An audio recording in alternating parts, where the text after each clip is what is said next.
నమో తస్స భగవతో అర్హతో సమ్మా సంబుద్ధస్స.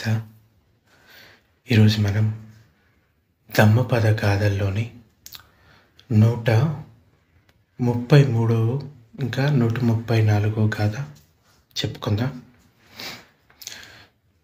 భగవానుడు చెప్పింది 4 లైన్ల గాథ అయినా కానీ వాటిని అర్థం చేసుకుంటే వాటిలో ఉండే విషయాన్ని మనం తెలుసుకోగలిగితే చాలా గొప్ప అర్థం మనకు అక్కడ కనబడుతుంది. ఒక్క ధమ్మపద గాథ అయినా కానీ గొప్ప విషయాన్ని తెలియజేస్తూ ఉంటాయి, అంటే చాలా ఇన్స్పైరింగ్గా ఉంటాయి.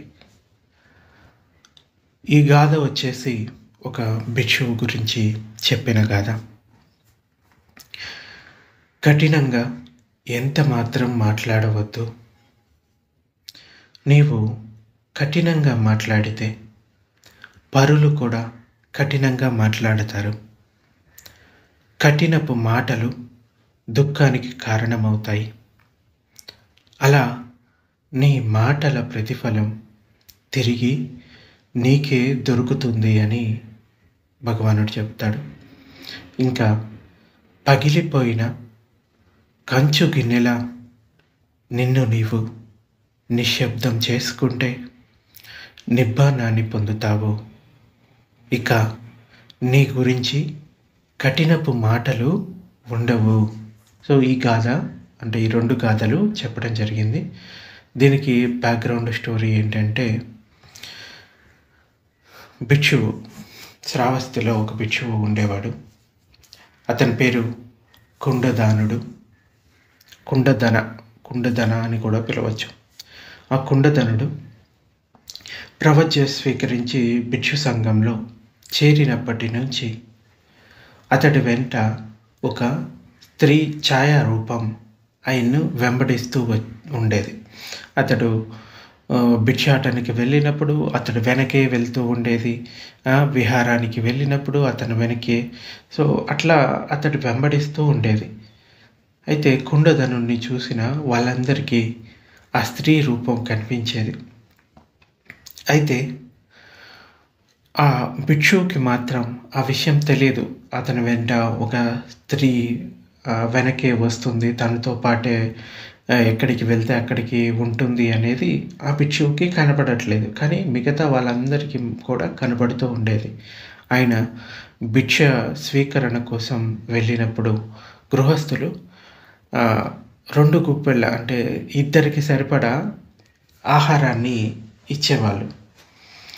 అయితే వాళ్ళు ఆ ప్రజలు అంటే ఎవరైతే దానం ఇస్తున్నారో వాళ్ళు ఇలా అనేవారు, బంతే ఇది మీకోసం, ఇంకా ఈ అంటే 2 ఇంతలు ఇచ్చేవాళ్ళు కదా, ఒక ఇంత భిక్షువు కోసం, ఇంకొక ఇంత మీతో పాటు ఉంటున్న ఆవిడ కోసం అని చెప్పేవాళ్ళు. అయితే అలా ఇస్తున్నప్పుడు అతడు సాధారణంగా ఏమో వాళ్ళు ఏమనుకొని ఇస్తున్నారు, ఇంకొక భిక్షునికి ఎవరికైనా ఇవ్వడానికని నాకు ఇది ఇస్తున్నారేమో అని సాధారణంగా భిక్షాటన చేసేటప్పుడు భిక్షువులు మాట్లాడరు. సో ఇలా స్వీకరించి తను వచ్చి తన పనులు తను చేసుకునేవాడు. ఈ విధంగా కుండధనుడి వెంట ఎప్పుడు ఒక స్త్రీ రూపం వెంబడించడం అక్కడ ఉండే నగర ప్రజలు చూసి ప్రసన్నజిత్ మహారాజుకి చెప్తాడు. అంటే ఆ భిక్షువు పైన అభియోగం అనేది మోపుతారు. ఇలా స్త్రీ అతను వెంబడిస్తుంది, అతడు సరిగా లేనట్టు ఉన్నాడు అని. ఈ విషయమై తగిన విచారణ చేయించండి అని వాళ్ళు కూడా రాజుని కోరారు. అప్పుడు ప్రసన్నజిత్తు ఒకరోజు అంటే మహారాజు ఒకరోజు ఈ కుండధనుడు ఉండే విహారానికి వెళ్ళారు. అంతకుముందే కొంతమంది సైనికుల్ని పంపించి అసలు ఏంటి విషయం తెలుసుకోమని వాళ్ళకి చెప్తాడు. వాళ్ళు వెళ్ళి విచారించి చూస్తే అతడికి ఏమీ తెలియదు అని నమ్ముతారు. కానీ మహారాజుకేమో ఆ స్త్రీ వెంటే ఉంటుంది, ఏమీ తెలియదంటే ఏంటి అర్థం అని తెలుసుకుందాము ఇతనే స్వయంగా అని ఆ భిక్షువు ఉండే ప్రాంతానికి వెళ్తాడు, ఆ విహారానికి. అయితే రాజుగారు వచ్చిన విషయం చూసి అక్కడ అందరికీ తెలిసిపోతుంది. ఆయన్ని చూడటానికి వచ్చి చుట్టుముగి ఏదో చెప్పుకుంటూ ఉంటారు విహారంలో ఉండేవాళ్ళు. ఈ సందడి విని కుండధనుడు కూడా తన గది నుండి బయటికి వచ్చాడు. ఆయనతో పాటే ఆయన్ను ఎప్పుడూ అనుసరించి ఉండే ఆ స్త్రీ కూడా బయటికి వచ్చింది. రాజుగారు వచ్చి తన గుమ్మం ముందు ఉన్నారు, అంటే ఆ భిక్షువు యొక్క గుమ్మం ముందు ఉన్నారు. కాబట్టి ఆయన లోపలికి రావడానికి కుండధనుడు లోపలకు నడిచి రాజుగారి కోసం ఎదురు చూశాడు. రాజుగారు లోపలికి రాగానే ఆ స్త్రీ రూపం ఏదైతే ఉందో అది అదృశ్యమైపోయింది. ఆయనకు కనబడలేదు రాజుకి. ఇంకా ప్రసన్నజిత్ మహారాజు ఆ భిక్షువుని ఈ విషయమై ప్రశ్నించగా ఆ భిక్షువు, నాకేమీ తెలియదండి, నాకు స్త్రీ రూపం ఏమీ కనపడట్లేదు, నాతో పాటు ఎవరు ఉండట్లేదు అని ఆ భిక్షువు చెప్తాడు అమాయకంగానే. ఇప్పుడు నేను నాతో ఒక స్త్రీ ఉంటున్నట్లు ఎరగనని అన్నాడు. అయితే రాజుగారు ఆ భిక్షువుని కాసేపు గది బయటకు రండి అని అడుగుతాడు. అప్పుడు కుండధనుడు గడి విడిచి బయటికి వచ్చాడు. గదిలో రాజు అటు ఇటు పరిశీలించగా చూసి ఆయన కూడా బయటికి వచ్చాడు. బయటకు రాగానే ఆ భిక్షువుని ఒదిగి నిలిచినట్లు ఆ స్త్రీ రూపం ఏదైతే ఉందో అది రాజుకు కనపడుతుంది. ఇదేదో మాయలాగా ఉన్నట్లు ఉందే అని భిక్షువు మళ్ళీ తన గదిలోనికి వెళ్ళగానే రాజుగారు కూడా ఆయనతో పాటు మళ్ళీ గదిలోకి వెళ్ళారు. గదిలో స్త్రీ ఎవరూ లేరు. కాబట్టి రాజుగారు ఆ స్త్రీ రూపం ఏదైతే ఉందో అది నిజమైన వ్యక్తి కాదని, పాపం ఆ భిక్షు ఎంతో అమాయకుడని నిర్ధారించుకున్నాడు. అందువల్ల ఆయన్ను అవమానించినందుకు, పరీక్షించినందుకు ఆ భిక్షువు దగ్గర క్షమాపణ కోరుకొని ఆ భిక్షువును ప్రశంసించి, అంటే అతడు ఎంత మంచి శీలాన్ని పాటిస్తున్నాడు అని, క్రమశిక్షణ పాటిస్తున్నాడు అనుకొని ఆ భిక్షువుని భిక్షాటన కోసం రాజభవనానికి రావాల్సిందిగా కోసలరాజు ఆహ్వానిస్తాడు. అయితే ఆ విహార ఆవరణంలోని తక్కిన గదుల్లోని భిక్షువులంతా ఇది విని చాలా సందేహాలకు లోనయ్యారు, కలవరపడ్డారు. ఈ కుండధనుడే ఏదో చేసి ఉంటాడు మాయ, అందువల్ల మహారాజు వచ్చినప్పుడు ఏమీ కనబడకపోయి ఉండొచ్చు, మేము కూడా చూస్తూ ఉన్నాము, ఈ స్త్రీ ప్రతిరోజు అతని వెంట ఉంటుంది అని వాళ్ళు ఇలా మాట్లాడుకుంటూ ఉంటే, ఇది అంటే ఇలా అంటారు ఆ భిక్షువులు కుండధనుడితోటి, నీతి లేని భిక్షువు, ఇప్పుడు రాజు నీ పైన నింద మోపడానికి బదులు నిన్ను భిక్ష కోసం ఆహ్వానించాడు. అక్కడికి ఆహ్వానించి నీకు అక్కడ శిక్ష విధించబడుతుంది అని అంటారు.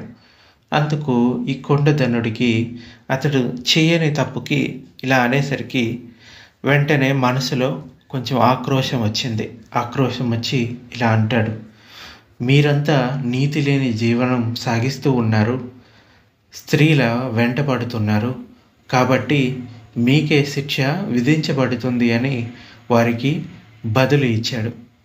అంటే వాళ్ళు అన్నదానికి ఇట్లాగా రిప్లై ఇచ్చాడు ఆక్రోశంతో.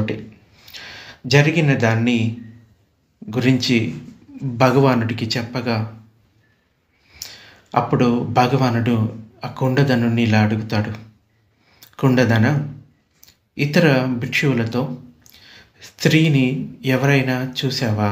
అంటే ఆ భిక్షువులు ఎవరైతే నీతో అలా మాట్లాడారో వారి వెంట స్త్రీ ఉండటం చూసావా అని అడుగుతాడు.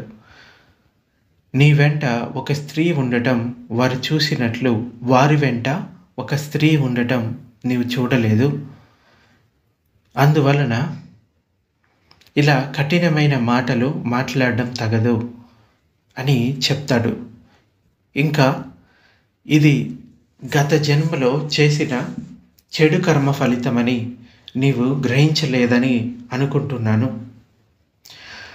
ఇప్పుడు ఒక స్త్రీ ఛాయ నిన్ను ఎందుకు వెంబడిస్తుందో వివరిస్తాను. కిందటి జన్మలో నీవు ఒక దేవతగా ఉండేవాడివి. ఆ సమయంలో ఇద్దరు తపస్సు చేసుకునేవాళ్ళు. ఇద్దరు ఒకరినొకరకు చాలా సన్నిహితంగా మెలిగేవారు. వాళ్ళని చూసినప్పుడు ఇంత సన్నిహితంగా ఉన్నారు, వీరి మధ్య ఏదో ఒక గొడవ లాంటిది సృష్టించి వాళ్ళని ఎలాగైనా విడదీయాలి అని అనుకున్నావు. అందుకోసం వారిద్దరిలో ఒకరు ఒక సన్యాసి మామూలు ప్రకృతి అవసరాల కోసం, మూత్రం కోసం, మలమూత్ర విసర్జనల కోసం కొన్ని చెట్ల మధ్యలోకి వెళ్ళినప్పుడు వాళ్ళిద్దరి మధ్య ఎలాగైనా గొడవ పెట్టాలని ఆ దేవతగా ఉన్న నువ్వు ఒక స్త్రీ రూపాన్ని ధరించి ఆ చెట్ల మధ్యకు వెళ్ళి నీ యొక్క ఆ స్త్రీ రూపం ఉంది కదా, అప్పుడు వెంట్రుకలను సర్దుకుంటూ, తల వెంట్రుకలను, అలాగే ఒక చేత్తో చీరను సర్దుకుంటూ ఇంకొక సన్యాసి చూస్తూ ఉండగా అక్కడి నుండి బయటికి వచ్చావు. అది చూసిన ఆ సన్యాసి ఇంకొకరు ఎవరైతే తన ప్రకృతి అవసరాల కోసం ఆ చెట్లలోకి పోయారో అతన్ని సందేహిస్తాడు. నీతిమాలిన సన్యాసిలాగా మారిపోయావు, నువ్వు అపవిత్రుడివైపోయావు, ఆ స్త్రీ నువ్వున్న చోటు నుంచి అక్కడికి వచ్చింది అంటే ఆ ఇంకొక సన్యాసి చెప్తాడు, నేను ఎటువంటి స్త్రీని చూడలేదు, నాకు ఎవరు అక్కడ ఉండటం తెలియలేదు అంటే ఈ సన్యాసి అంటాడు, నువ్వు అబద్ధం చెప్తున్నావు, నువ్వు చేసింది నీతిమాలిన పని, సో ఇప్పటి నుంచి నువ్వు ఇక్కడ ఉండడానికి తగిన వాడివి కాదు అని ఆ సన్యాసి ఇద్దరు ఎంతో ఐకమత్యంగా ఉన్నవారు, వారిద్దరి మధ్యన ఈ తగాదా అన్నది మొదలయ్యి వారిద్దరు కూడా విడిపోతారు. సో ఆ దేవతగా ఉండి వాళ్ళిద్దరి మధ్య ఈ మూర్ఖపు ఆలోచనలతోటి గొడవ పెట్టడం ద్వారా ఆ పాపకర్మ ద్వారా ఆ చెడు కర్మ ఫలితం ఇప్పుడు నీవు గ్రహించావు. ఆ స్త్రీ ఈ జన్మలో నీ వెంట వస్తుంది, కానీ నీకు కనిపించడం లేదు. సో ఇక నీవు ఇతర భిక్షువులతోటి వాదించకు, మౌనాన్ని పాటిస్తూ నిబ్బానాన్ని పొందడానికి ప్రయత్నించు అని భగవానుడు ఇక్కడ చెప్తాడు. వాళ్ళు నీతోటి ఏదైతే ఆరోపణ చేశారో ఆ ఆరోపణలో అందరికీ కనబడుతుంది, కానీ నువ్వు ఏదైతే వాళ్ళ పట్ల ఆరోపణ చేశావో, కఠినంగా మాట్లాడావో దాంట్లో సత్యం లేదు.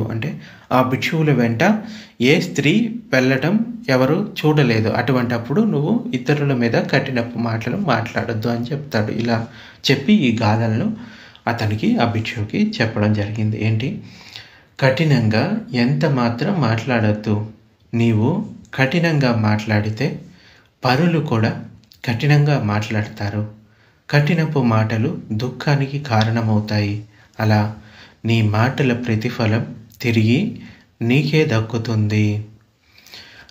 కొన్నిసార్లు ఎదుటి వాళ్ళు మన తప్పు లేకపోయినా, ఈ భిక్షువుకి ఏదైతే పాత పూర్వజన్మలో చేసుకున్న చెడు కర్మ ఫలితం ఎలాగైతే ముందుకు వచ్చిందో, అలాగే మన రోజువారీ జీవితంలో కూడా కొన్ని మనం చెయ్యని తప్పులకి కూడా కొన్నిసార్లు దూషణలు పడవలసి ఉంటుంది. ఆ క్షణంలో మనం ఎంత సహనంతో ఉంటాము అన్న దాన్ని బట్టే మన యొక్క విఘ్నత అనేది కనబడుతుంది. ముఖ్యంగా భిక్షువుల విషయంలో నువ్వు ఎంత కఠినంగా మాట్లాడితే మళ్ళీ ఆ కఠినపు మాటల ఫలితం తిరిగి వస్తుంది. సాధారణంగా ఎవరితో అయినా మాట్లాడేటప్పుడు సమయానుసారంగా మాట్లాడాలి. నేను మాట్లాడే మాటల వల్ల ఎదుటి వాళ్ళు ఎవరైనా నొప్పించుకుంటారా, ఈ మాటలు చెప్పడం వలన వాళ్ళకి ఎటువంటి దుఃఖానైనా కలుగుతుందా అని ఆలోచించి ఆ మాటలను మాట్లాడాలి. ఇంకా కఠినంగా మాట్లాడడం వలన ఆ మాటల ఫలితం మనకే దక్కుతుంది.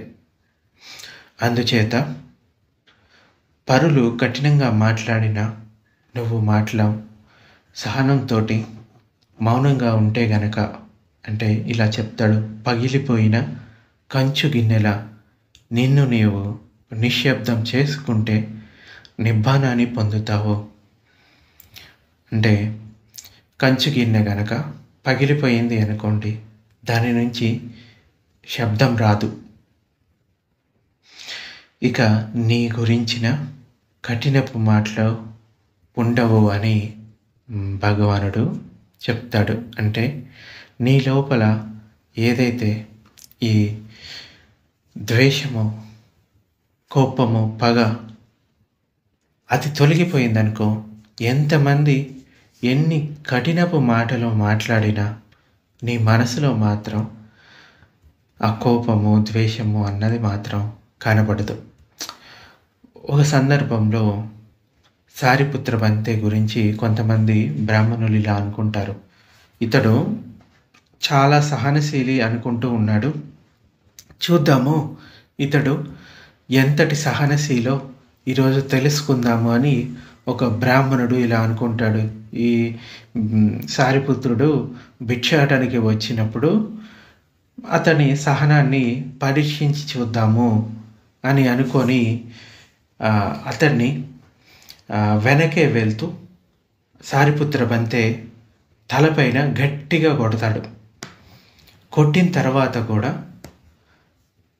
సారిపుత్ర బంతే మాత్రం ఏమీ పట్టించుకోకుండా అలాగే తన భిక్షాటన చేసుకొని ముందుకు వెళ్తూ ఉంటాడు.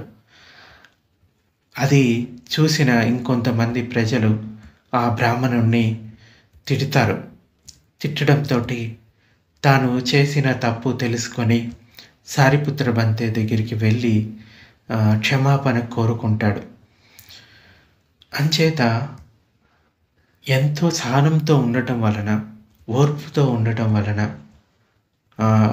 మన లోపల ఉన్న ఈ సహన గుణం పెరిగిపోతుంది. అలాగే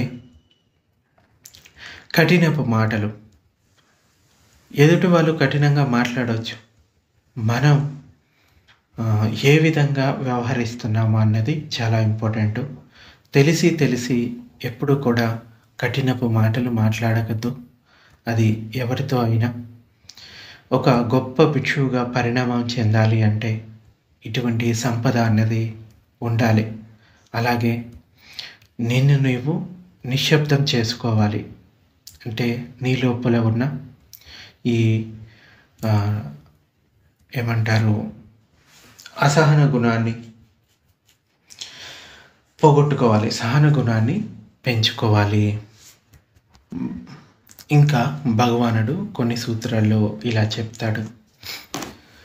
సంఘంలో తన తోటి భిక్షువులను, ఆచార్యులను మర్యాదగా చూడని వారు మోక్షాన్ని తెలుసుకోలేరు. నీళ్లు లేక చేప తన్నుకున్నట్లు గిలిగిలలాడతారు, ధర్మం తెలుసుకోలేరు.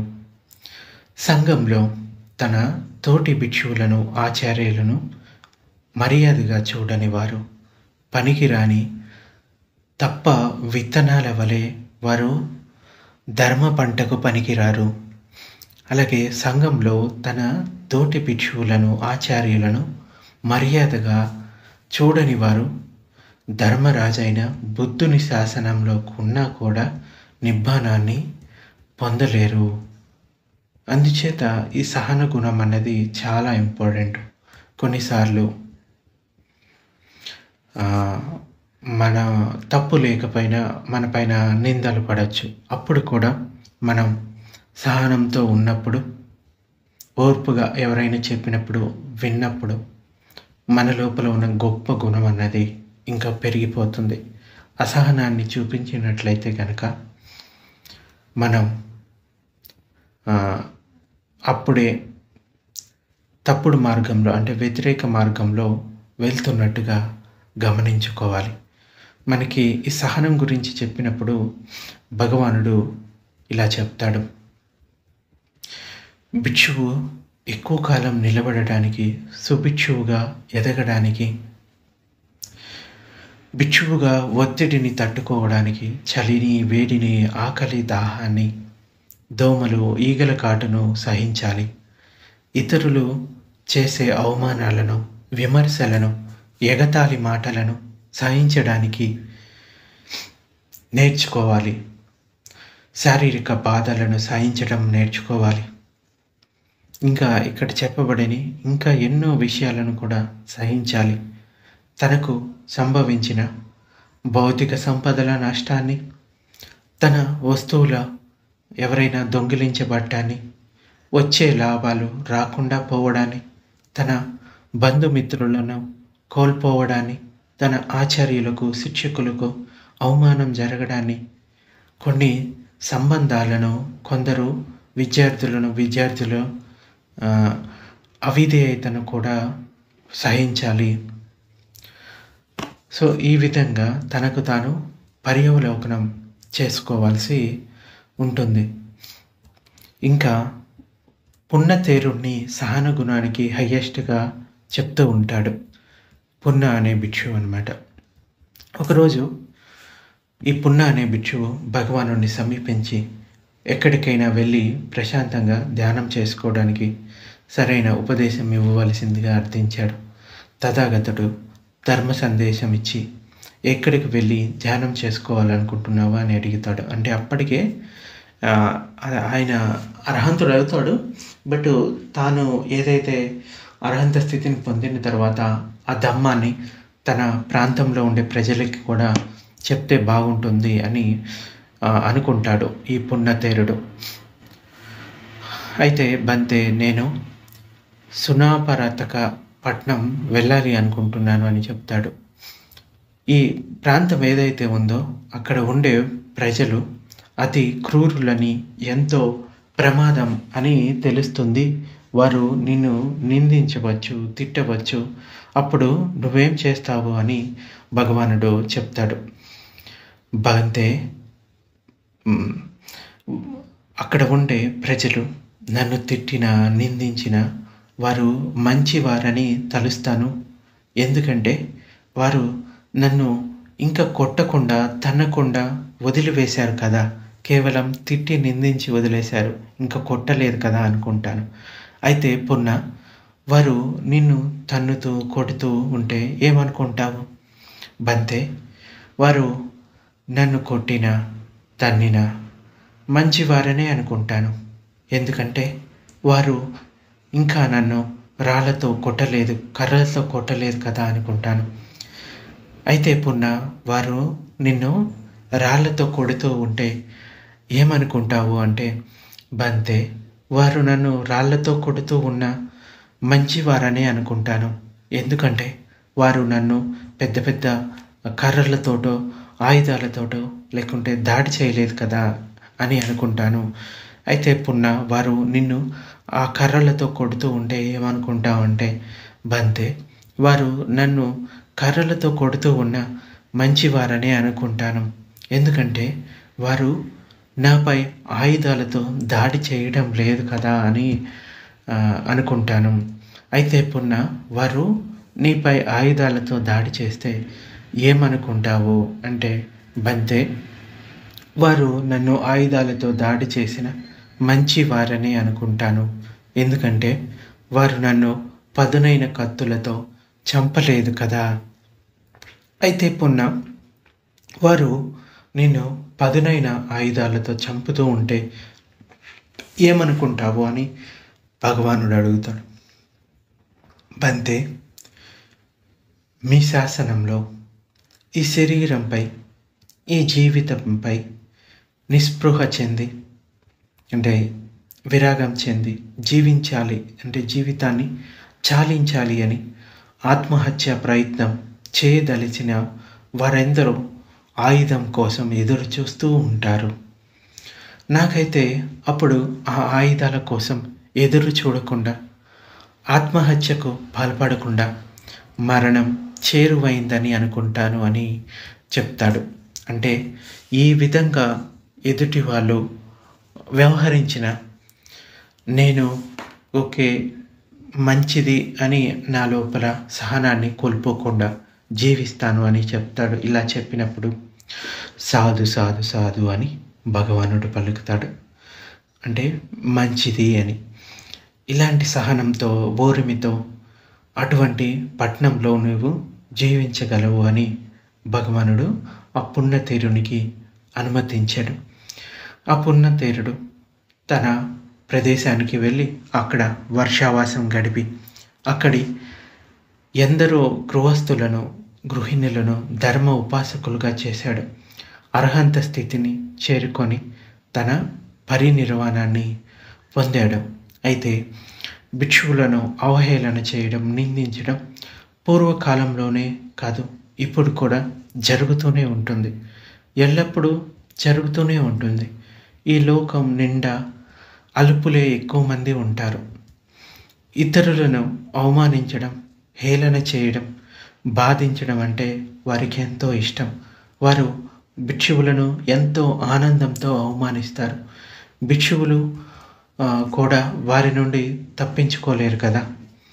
దూకుడు ప్రవర్తన కల భిక్షువును ధర్మం తెలియని వాడిని అయోగ్యుడని, దుర్నీతి గల వాడని అంటారు.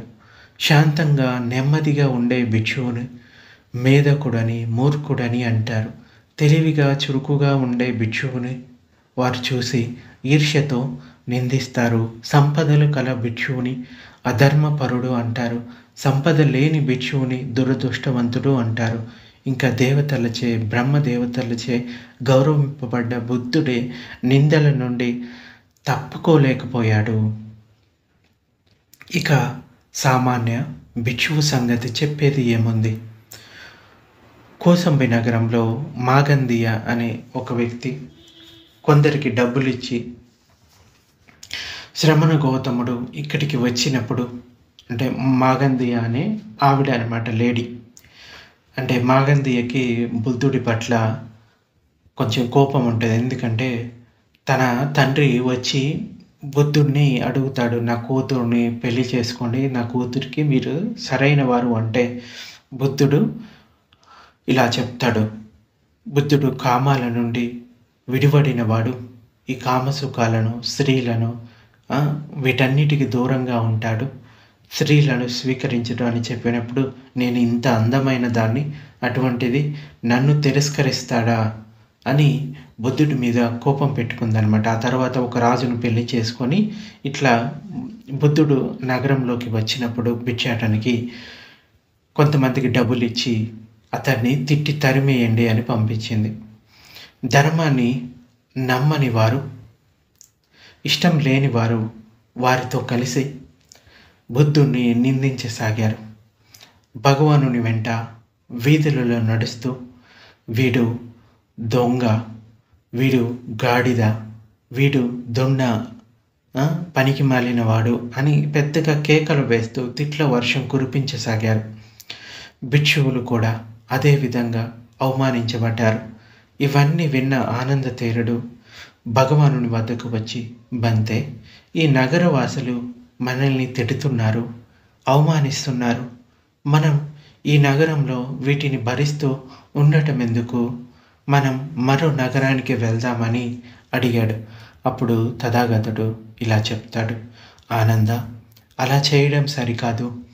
ఒకచోట వివాదం ఏర్పడితే అక్కడే ఆ వివాదాన్ని పరిష్కరించుకొని వేరే చోటుకి వెళ్ళాలి.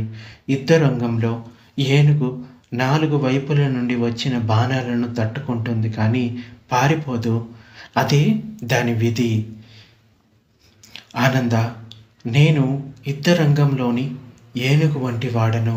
నేను ధర్మం తెలియని వారు వేసే నిందలను, తిట్లను సహించగలను. ధర్మోపదేశం పూర్తి కాగానే డబ్బుకి ఎవరైతే కక్కుర్తి పడ్డ వారందరూ తెలివి తెచ్చుకొని నోరు విప్పలేకపోయారు. బుద్ధుడి ఉపదేశం విన్నవారు శాంతించారు. ఇలా భగవానుడే ఈ దుర్నీతి గల వారి నిష్ఠూరాలను తప్పించుకొనలేకపోతే దుర్బలులైన భిక్షువులు ఎలా తప్పించుకోగలరు? తప్పించుకోలేరు. తథాగతుని వలె సహనం చూపించి వాటికి చరమాంకం పాడాలి. అవి అంతం అయ్యే వరకు శాంతి వహించాలి. సాధారణంగానే ఇతరులతోటి కఠినమైన మాటలు మాట్లాడకుండా ఉండటమే గొప్ప విషయం. ఎందుకంటే మాటను అదుపులో ఉంచుకున్నవాడే గొప్పవాడు. ఒక మాట అన్న తర్వాత అది ఎన్నిసార్లు క్షమాపణ చెప్పినా కానీ ఆ మాటకు సంబంధించిన దుఃఖం అయితే, ఆ బాధ అయితే ఎదుటి వ్యక్తిలో ఉంటుంది. అందుచేత మాటను అనే ముందే చాలా జాగ్రత్తగా మాట్లాడడం భిక్షువు ఆలోచించి మాట్లాడాలి. ఈ లోకంలో ఎంతకాలం అధర్మ పరులు ఉంటారో అంతకాలం భిక్షువులకు అవమానాలు తప్పవు. వారు తమ అనగారిక సంస్కారాన్ని బహిర్గతం చేసుకుంటూ తిడుతూ ఉంటారు, అవమానిస్తూ ఉంటారు. ఇవి ఒక రకంగా భిక్షువులకి ఉపయోగకరమే. వారి వల్ల వీరు పూర్తి ఓర్పుగా ఉండడం సాధన చేస్తారు. సహనం చూపించవలసిన పరిస్థితులు ఏర్పడితే తప్ప సంపూర్ణంగా ఓర్పును సాధించడానికి మరో మార్గం లేదు. ఎవరు తనను నిందిస్తున్నారో, ఎవరు తనను అవమానిస్తున్నారో వారిని సంపూర్ణ శాంతి సాధనలో పూర్తి ఓర్పు వహించడంలో తనకు సహాయకులుగా భావించాలి. భిక్షువులు ఇలా భావించుకుంటే చాలు, సహనం వహించడం తేలికవుతుంది. ప్రజలు అవహేళన చేయడం వల్ల ప్రవజ్య పట్ల ఆధైర్యపడడం జరగదు. లోకంలో ప్రతికూల స్వరాలు ఎన్నో ఉంటాయి. భిక్షువైన వాడు వాటిని భరించాలి. వాటిని పట్టించుకుంటూ అతడు కాని మాటలు మాట్లాడరాదు. కాంతివంతమైన ఈ ప్రవజ్య ప్రతిష్ట వెలసిపోయేటట్లు మాట్లాడకూడదు. గాలి తాకిడికి, అడవిలో మారుమ్రోగే పెద్ద శబ్దానికి భయపడి పరుగులెత్తుతూ పారిపోయే జింకల వలె ఇతరుల గదమాయింపులకి, బెదిరింపులకి భిక్షువు భయపడకూడదు. అలా భయపడే వారిని చపల చిత్తుడని అంటారు. అతని అనుష్ఠానము సంపూర్తి కాలేదు అని భావించాలి. అంటే కటువైన మాటలకు భయపడే భిక్షువు ప్రవజ్యను కొనసాగించలేడు. దీర్ఘబానిక అభయతేరుని వలె నిందలను సహించడం సాధన చేయాలి. ఒకసారి అతడు ఆర్యవంశ ప్రతిపదను మాగమ అనే చోట బోధించసాగాడు. ఆ బోధను వినటానికి ఎందరో గృహస్థులు వచ్చారు. ఎన్నో బహుమతులిచ్చి గౌరవించారు. ఈర్ష్యతో గురైన ఒక భిక్షువు ఇది సహించలేక అతడు ఆ రాత్రంతా గొనుగుతూనే ఉన్నాడు. అభయతేరుని నిందిస్తూనే ఉన్నాడు. ఆ పెద్ద బోధిస్తాడులే అరేవంశాన్ని అని తేలికగా మాట్లాడుతూ గిల్లి కజ్జాలు పెట్టుకుంటూనే ఉన్నాడు. ఆ మరుసటి రోజు ఇద్దరు తమ తమ ఆరామాలకు పయనమయ్యారు. 3.5 మైళ్ళు దూరం కాలినడకన ప్రయాణం చేశారు. ఆ త్రోవలో ఆ భిక్షువు అభయుణ్ణి నిందిస్తూనే ఉన్నాడు. ఇద్దరు విడిపోయే కూడలి వద్ద అభయుడు అతనికి గౌరవ వందనం చేసి వీడ్కోలు పలికాడు. అతడు ఏమీ పట్టించుకోకుండా వెళ్ళిపోయాడు. అభయతేరుడు తన ఆరామాన్ని చేరుకొని కాళ్ళు కడుక్కొని విశ్రమించాడు. తర్వాత ఆయన సహాయక భిక్షువులు జరిగిన విషయం తెలుసుకొని ఆ అభయునితో ఇలా అంటారు, బంతే, తిట్లు పడుతూ ఉంటే మౌనంగా ఎలా ఉన్నారు? బదులైన పలకకుండా అంత దూరం ఎలా నడక సాగించారు అని అడిగాడు. శిష్యులారా, ఓర్పు అనేది నా నేర్పు, సహనం నా బాధ్యత. అతడు నిందించే ఆ సమయంలో నా ధ్యానంలో ఎలాంటి అలజడిని నేను పొందలేదు. ఒక్క అడుగులో కూడా ధ్యానానికి ఏ అంతరాయం కలగలేదు అని ఆ అభయుడు వారికి నేర్పించాడు. ఇది మనకి సబ్బాసవ సుత్తలో అంటే అట్టకథల్లో మనకి లభ్యమవుతుంది. అలాగే మహాపదాన సుత్తలో కూడా ఇటువంటి ఓర్పుకు సంబంధించిన విషయాలు మనకి కనబడతాయి. అంటే ఓర్పు ఎంతో పుణ్యప్రదమైనది. ఓర్పు ఒక సుగుణం. సహనంతో ఉండడం అంటే ఒక పారమిత కూడా మనకి కంతి పారమిత అంటారు. అంటే సహన గుణంతో ఉండటం. సో ఈ ఓర్పుతో కలిగి ఉండటం, తితిక్ష, ఉపేక్షతో ఉండటం, తపస్సు, ఇవి ఎంతో గొప్పవని భగవానుడు తెలిపాడు. ఈ సహనాన్ని పాటించక ఇతరులకు హాని చేసేవాడు ప్రవజ్యకు తగినవాడు కాడు, శ్రమణుడు కానే కాడు అని చెప్తాడనమాట. సో ఇలా అసహనానికి సంబంధించిన గుణ అంటే విషయాలు భగవానుడు చాలా చోట్ల చెప్తాడు. భిక్షువులకి ముఖ్యంగా ఎంత ఓర్పు ఉంటే భిక్షువుకి అంత సుగుణం. కానీ భౌతిక విషయాల పట్ల ఎంతో అసహనం ఉంటే, అంటే భౌతిక విషయాలు అంటే వస్తువులు కానీ బయట విషయాలు, వాటి పట్ల అసహనంతో ఉండాలి. అంటే ఎంత అసహనం ఉంటే అది కూడా ఆ భిక్షువుకి ఒక సుగుణంగా పరిగణించబడుతుంది. ఇది కూడా గొప్ప పుణ్యమే. భిక్షువు సహించరాని విషయాలను కొన్నిటిని తథాగతుడు ఇలా చెప్తాడు. భిక్షువు తన మనసులో చెలరేగే ఈర్ష్య, గర్వం, దురాశ లాంటి చెడ్డ గుణాలను, హింసను, మోసాన్ని, క్రూరత్వాన్ని, ద్వేషాన్ని, ఇంద్రియ సుఖాలను కలిగించే వాటిని పెంచే దురాలోచనలను సహించకూడదు అని ఈ బోధ మనకి తెలుపుతుంది. అంటే ఇటువంటి విషయాలను సహించకూడదు. ఇంకా ఆస్తిపాస్తులపై ఆశను కలిగించే ఆలోచనలు, మంచి ఆరామం కావాలి అనే ఆలోచనలు, విహారం అందంగా నైపుణ్యంగా నిర్మించాలి అనే ఆలోచనలు, మంచి పరికరాలు కలిగి ఉండాలి అనే ఆలోచనలు, మంచి దాతలను పట్టాలి అనే ఆలోచనలను, గృహస్థులుగా మారాలి అనే ఆలోచనలను, ఇలాంటి ఇంద్రియ సుఖాలను పొందాలి అంటే ఇంద్రియ విషయాలను అంటే ఇటువంటి విషయాలు భిక్షువులో అంటే భిక్షువులో వచ్చే అవకాశం ఉంటుంది, మేలుకొనే అవకాశం ఉంటుంది. ఇంకా ఇతరుల పట్ల చెలరేగే అయిష్టత, అతడు ఇలా ఉన్నాడు, ఇతడు మనకు కీడు చేశాడు, అలాంటి ఆలోచనలు, ద్వేషపు ఆలోచనలు, ఇతరులను చంపాలి, నాశనం చేయాలి అనే ఆలోచనలు, హింసాత్మకమైన ఆలోచనలు, ఈ మూడింటిని చెడ్డ ఆలోచనలు అంటారు. ఈ చెడ్డ ఆలోచనలను ఇంకా ఇతర చెడ్డ ధర్మాలను భిక్షువు సహించరాదు. ఇటువంటి వాటి పట్ల అసహనంతో ఉండాలి. అంటే ఇటువంటివి వచ్చినప్పుడు మనసులో వాటిని సహించకుండా వెంటనే తొలగించుకోవాలి. అవి తన మనసులో ఉత్పన్నం కాగానే భిక్షువు వాటిని వెంటనే తొలగించుకోవాలి. వాటిని వృద్ధి కానీయరాదు. తన చీవరాలకు అగ్గి అంటుకుంటే ఎలా వెంటనే ఆర్పుకుంటాడో అలా తన మనసులో ఆర్పుకోవాలి. ప్రయాణంలో చెడు ఆలోచన కలిగితే ఆ సమయంలోనే దాన్ని తుడిచివేయాలి. కూర్చున్నప్పుడు ఏర్పడితే ఆ కూర్చున్న వెంటనే వాటిని రూపుమాపుకోవాలి. పడుకున్నప్పుడు తలెత్తితే ఆ పడుకున్న పాటునే పతనం చేయాలి. అంటే పడుకున్నప్పుడే ఆ ఆలోచనలు పతనం చేయాలి. ఏ భంగిమలో ఇటువంటి ఆలోచనలు ఏర్పడితే అసహనంతో వాటిని మన మనసులో నుంచి భగ్నం చేసుకోవాలి.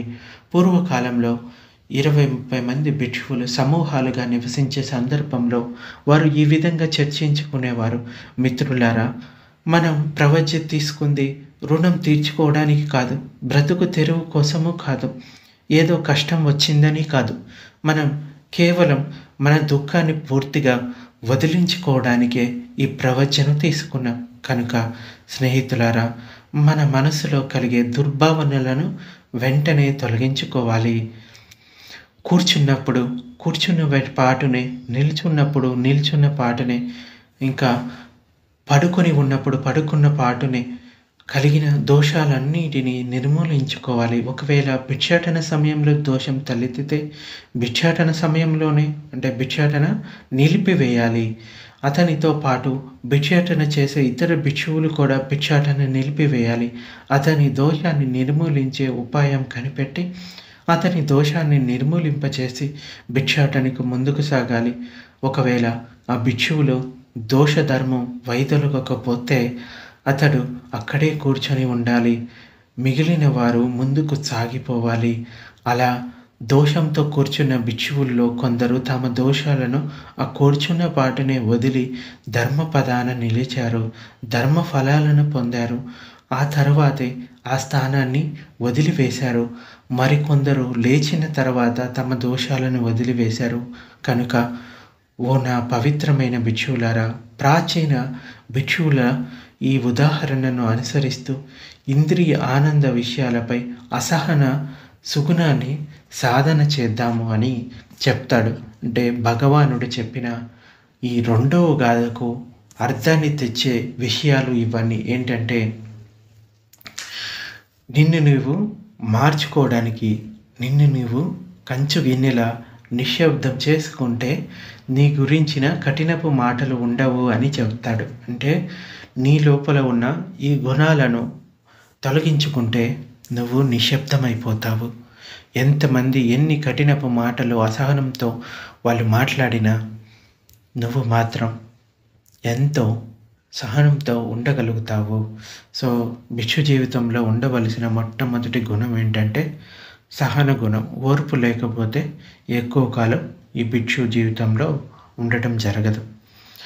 సో మాటను మాట్లాడేటప్పుడు జాగ్రత్తగా మాట్లాడాలి, ఎరుకతో మాట్లాడాలి, ఎదుటి వాళ్ళను నొప్పించకుండా మాట్లాడాలి, చూసుకొని మాట్లాడాలి. లేకపోతే నీ కఠినపు మాటలు తిరిగి నీకే దక్కుతాయి. సో ఇది ఈరోజు ప్రవచనం.